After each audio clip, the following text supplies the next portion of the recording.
अब यूपी में चुनाव और ब्राह्मणों पर दाव। यूपी में चुनाव है 2027 में। अखिलेश यादव ने ब्राह्मण दांव खेल दिया है। अब विरोधी कह रहे हैं अखिलेश यादव को ब्राह्मणों से अचानक क्यों मोहब्बत हो गई। 2027 चुनाव को लेकर यूपी में बीजेपी और सपा अपनी तैयारियों में जुटी हुई है। आज अखिलेश ने ब्राह्मण कार्ड खेला है। अखिलेश यादव ने मुलाकात की ब्राह्मणों से और विशिष्ट लोगों से। अखिलेश की इस मुलाकात को लेकर सवाल भी उठ रहे हैं, बीजेपी भी सवाल पूछ रही है, लेकिन अखिलेश ने दूसरा दांव चला है। जनेश्वर मिश्र की जयंती का कार्यक्रम था। अखिलेश ने इस मौके पर अपना 2027 का प्लान बता दिया। पीडीए के पीडी का मतलब अखिलेश ने बताया पंडित। अखिलेश कह रहे हैं पीडीए में जो पीडी है उसका मतलब है पंडित।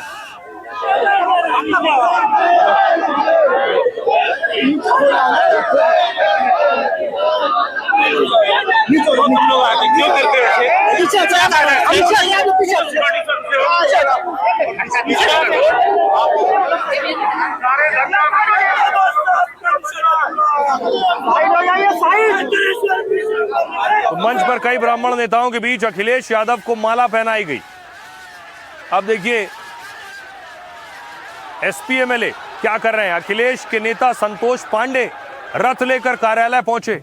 रथ पर भगवान कृष्ण, हनुमान जी, सुदामा सवार थे और उन्होंने आरती भी उतारी है।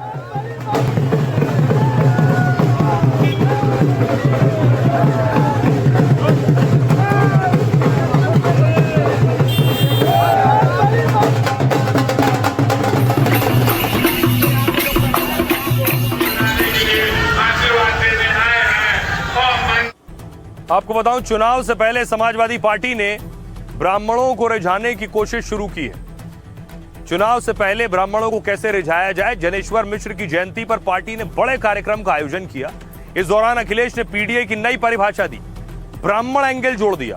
कार्यक्रम में अखिलेश ने कहा पीडीए में पीडी तो पंडित का शॉर्ट फॉर्म है। अखिलेश यादव ने सरकार पर ब्राह्मणों पर जुल्म का आरोप लगाया। समाजवादी पार्टी ने कार्यक्रम को प्रबुद्ध जन सम्मेलन का नाम दिया था। इसमें समाजवादी पार्टी के ब्राह्मण नेता और कार्यकर्ता शामिल हुए। साथ ही काशी, मथुरा और अयोध्या से संत विद्वानों को भी बुलाया गया था। यूपी में करीब 7% ब्राह्मण वोटर हैं जो 115 सीट पर हार जीत तय करते हैं। राज्य के 12 जिलों में ब्राह्मण वोटरों की संख्या 15% से ज्यादा है। 100 सीटों पर ब्राह्मणों की आबादी कम है, लेकिन जनमत बनाते हैं वो। उत्तर प्रदेश में ब्राह्मण वोटर पारंपरिक तौर पर कांग्रेस के साथ थे, लेकिन राम जन्मभूमि आंदोलन के बाद ब्राह्मण वोटर बीजेपी से जुड़ गए। अब आपको बताऊं कि यूपी में ब्राह्मण किसके साथ है, जरा आंकड़ों पर गौर करिए। 2017 और 2022, 2017 के आंकड़े आपके सामने की स्थिति क्या थी देखिए।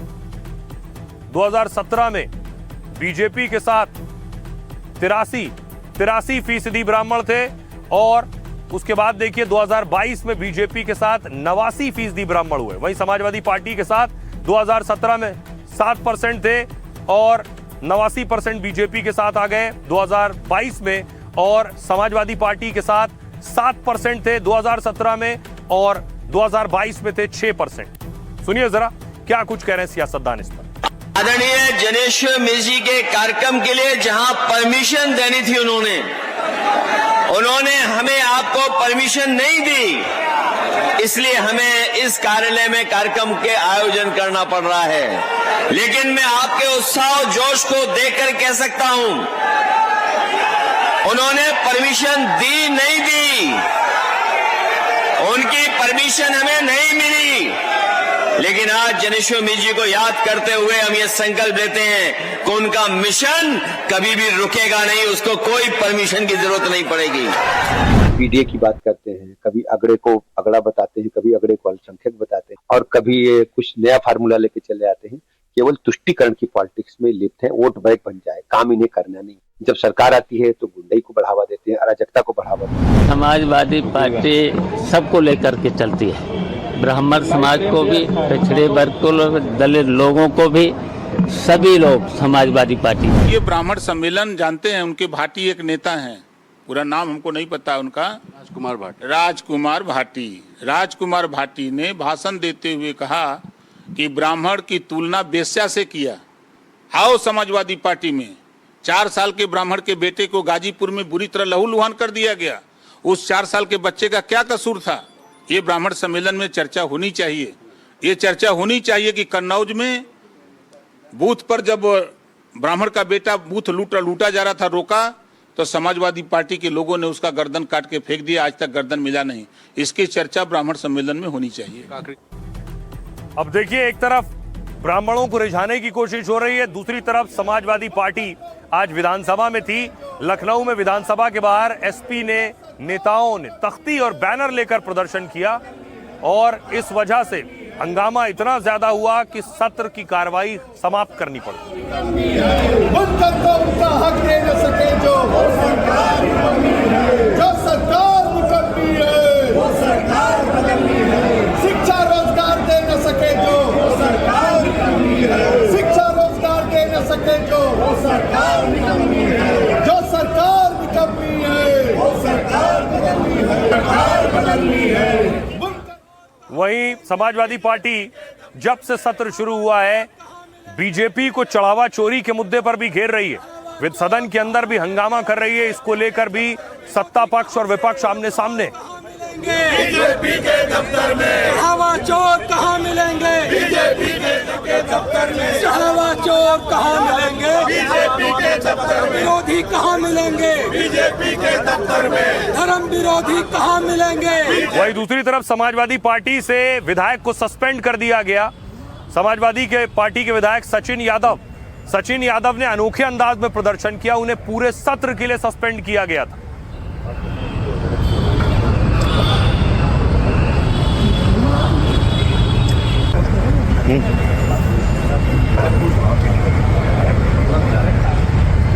तस्वीर आप देख रहे हैं, सचिन यादव आलू की माला पहनकर बैठे। अब देखिए सदन के अंदर क्या हो रहा था। चढ़ावा चोरी के हंगामे के बीच स्पीकर सतीश महाना ने कहा कि रसीद दिखाइए। इसके साथ ही वो सदन में भावुक भी हो गए क्योंकि वो बहुत कोशिश कर रहे थे कि वो विधायकों को समझाएं। आप लोगों में से किसी ने कोई चंदा दिया तो रसीद लेकर आ जाओ भैया, जरा देखे तो सही आपका कौन सा पैसा चोरी हुआ है। जरा रसीद लेकर आ जाओ, जितने खड़े हो यहाँ पे एक आधा आदमी रसीद लेकर आ जाए।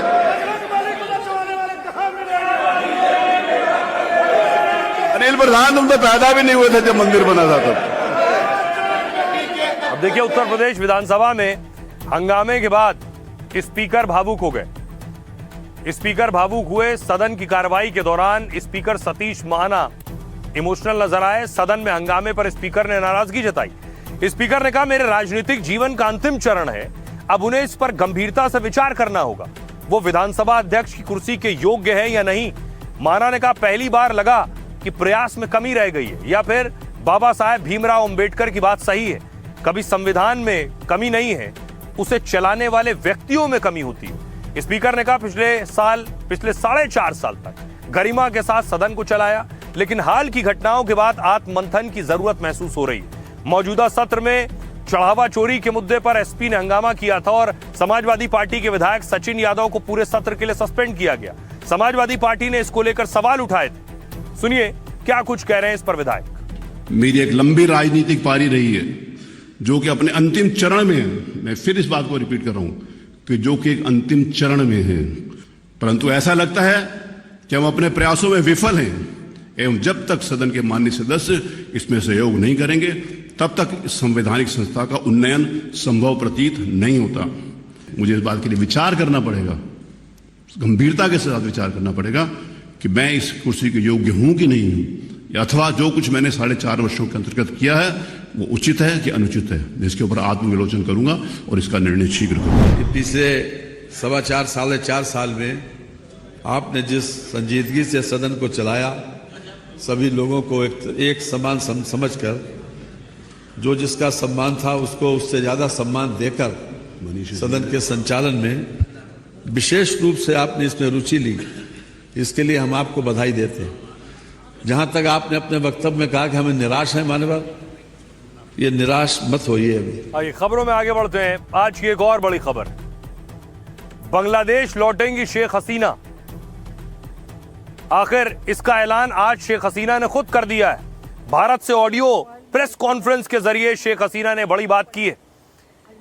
तस्वीरें देखिए, दिल्ली में आज शेख हसीना ने एक प्रेस कॉन्फ्रेंस के जरिए लोगों को संबोधित किया और पत्रकारों को कई नेताओं और अधिकारियों के सामने ऐलान किया कि वो दिसंबर में अपने देश लौटेंगी, चाहे उन्हें जान भी गंवानी पड़े। ये बहुत बड़ा ऐलान है। शेख हसीना जब से भारत में हैं तब से उन्होंने खुद को कैमरे के सामने आने से परहेज किया है, लेकिन पहली बार शेख हसीना सामने आई और वो कह रही हैं वो दिसंबर में वापस बांग्लादेश जाने वाली हैं, उन्हें अपनी जान की भी परवाह नहीं। 71, I will return to my people.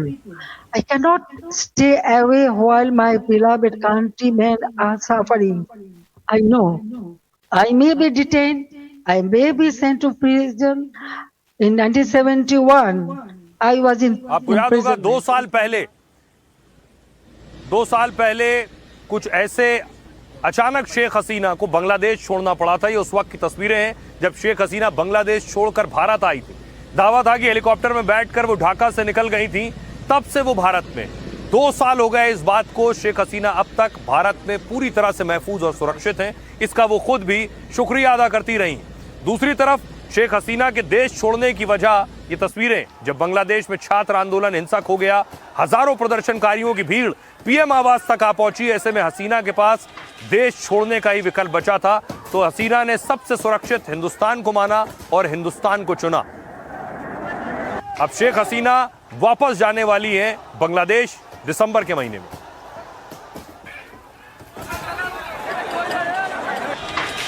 I will return to my people. I know I may be detained, I may be sent to prison. Hindustan में बैठकर शेख हसीना का यह ऐलान बांग्लादेश के कट्टरपंथियों को बहुत चुभने वाला है, क्योंकि जिन शेख हसीना को हिंसक छात्र आंदोलन की वजह से बांग्लादेश छोड़ना पड़ा, वो फिर से अपने मुल्क में धमाकेदार वापसी करने वाली हैं। इसका ऐलान शेख हसीना ने ठीक उसी तारीख पर किया जब उन्हें तख्ता पलटकर बांग्लादेश छोड़ना पड़ा था, मगर अब हसीना ने घर वापसी का ऐलान कर दिया है। TV, you had given us an interview where you first revealed that you will be going back to your homeland in December this year. But I also want to communicate. Your son just said that there's no communication happening with the government. But would you want some kind of a back channel with the government before you revisit and return to your homeland? India is our friendly country. Anytime Bangladesh is in a disastrous position, India always stand behind them, and they give shelter every time. 1971, then 75, and still. Now, government to government relationship, that is different. But India always has been a great friend, and I know they will remain that.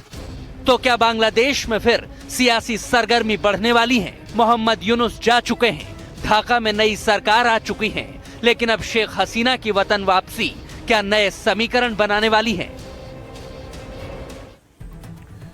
देखिए, बांग्लादेश की पूर्व PM Sheikh Hasina ने virtually संबोधित किया, 25 minute भाषण दिया, camera बंद रहा इस दौरान वो भावुक भी हुई, लेकिन उन्होंने बड़ा ऐलान किया। शेख हसीना ने कहा, मैं अपने लोगों के पास वापस लौटूंगी।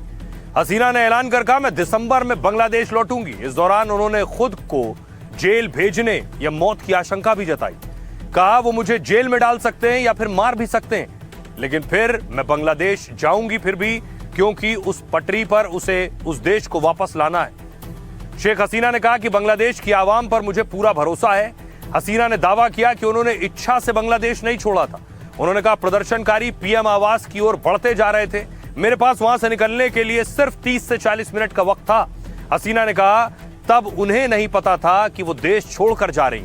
वो अपने पैतृक गांव जाने वाली थी, लेकिन देश छोड़ना पड़ा। दरअसल शेख हसीना ने 5 अगस्त 2024 को बांग्लादेश छोड़ा। इसके बाद वो इस्तीफा देकर सेना के विमान से भारत आई। अब ठीक 2 साल बाद उन्होंने अपनी घर वापसी का ऐलान किया है। इसके लिए हसीना ने फॉरेन करेस्पॉन्डेंट्स क्लब का आयोजन चुना और ये कार्यक्रम दिल्ली में सर मार्कटली ऑडिटोरियम में हुआ। फॉरेन करेस्पॉन्डेंट्स क्लब में क्लब ऑफ साउथ एशिया यानी FCCSA, जो 1958 में बना, नई दिल्ली स्थित पत्रकारों का एक संगठन है, जिसको शेख हसीना ने संबोधित किया। सुनिए शेख हसीना ने क्या कुछ कहा है बांग्लादेश के आंदोलन पर, अपनी वापसी पर और भारत के लिए।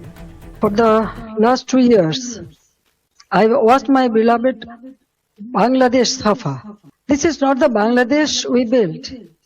This is not the Bangladesh for which 3 million people sacrificed their lives in 1971. Let me begin with the truth about July and August 2024. It was not a peaceful student movement. Muhammad Yunus himself said this was a meticulously designed movement led by a mastermind. I will return to my people.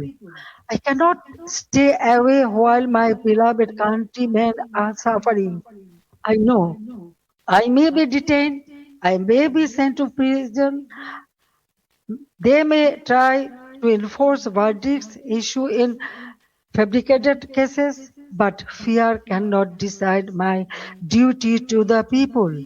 My life moved beyond calculations of personal safety long ago. Here is our friendly country. Anytime Bangladesh is in a disastrous position, India always stand behind them and they give shelter every time. 1971, then 75, and still. Now, government to government relationship, that is different. But India always has been a great friend, and I know they will remain that. Now, about us, yes, I told you that I was not ready to leave my country. I didn't know that I am coming here, but somehow I reach here. लेकिन शेख हसीना की press conference आसान नहीं थी। शेख हसीना की इस press conference से पहले देखिए क्या हुआ। बांग्लादेश ने कैसे इसे रोकने की कोशिश की और रोकने के लिए भारत से गुहार लगाई बांग्लादेश ने।